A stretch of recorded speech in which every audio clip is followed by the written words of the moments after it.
నెల రోజుల కాంగ్రెస్ ప్రభుత్వ నమ్మకమైన పాలనను ఆనందించారన్నారు టీపీసీసీ ఉపాధ్యక్షులు మల్లు రవి. నెల రోజుల్లోనే మంచి పాలన ముద్రవేశారు. ప్రజలకు నిజమైన సేవకుడిగా సీఎం రేవంత్ రెడ్డి నిలబడ్డారన్నారు మల్లు రవి. అవినీతి రహితమైన అధికారులను కీలక శాఖలో నియమించినట్లు స్పష్టం చేశారు. హామీల అమలు గురించి అడిగే నైతిక హక్కు బీఆర్ఎస్ పార్టీ నాయకులకు లేదు. ఎందుకంటే నేను ఇప్పుడు చెప్పినట్టుగా ఒక్క నెల రోజుల్లోనే ఈ రాష్ట్ర ప్రభుత్వం ముఖ్యమంత్రి రేవంత్ రెడ్డి గారి నాయకత్వంలో అన్ని పనులు ప్రజాస్వామ్యయుతంగా చేయటానికి పునాదులు వేసిన సంగతి ఇప్పుడే చెప్పాము, ఒక్క నెల రోజుల్లోనే.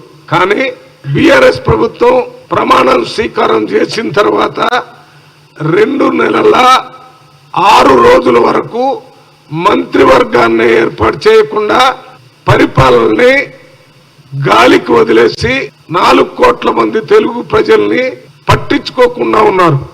2 నెలల 6 రోజులు కేబినెట్ ఏర్పాటు చేయకుండా ఉన్నటువంటి ఈ బీఆర్ఎస్ ప్రభుత్వ నాయకులు, బీఆర్ఎస్ పార్టీ నాయకులు కాంగ్రెస్ పార్టీ హామీలు అమలు చేయటం లేదని అడగటం కానీ, ఇచ్చిన హామీలు అమలు చేయరని పుస్తకాలు తీయటం కానీ వారికి ఏ రకమైనటువంటి నైతిక హక్కు లేదు.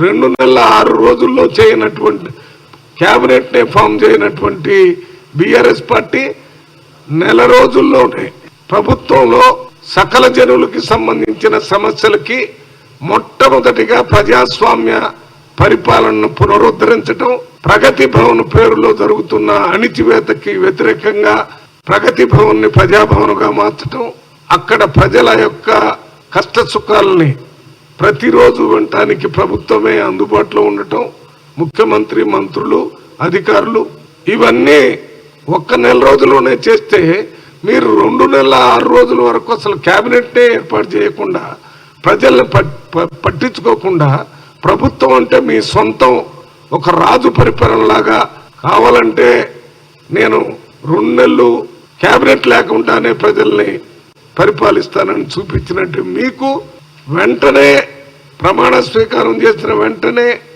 కేబినెట్ని ఏర్పాటు చేసి, కేబినెట్ని ఒక టీం లాగా చూసి, కేబినెట్ మంత్రులతో సమన్వయంతో ముఖ్యమంత్రి ఆ టీంలో నెంబర్ 1గా ఉండి పనిచేపిస్తున్నటువంటి ముఖ్యమంత్రి రేవంత్ రెడ్డి మీద అవాకులు చవాకులు మాట్లాడటం దుర్మార్గం.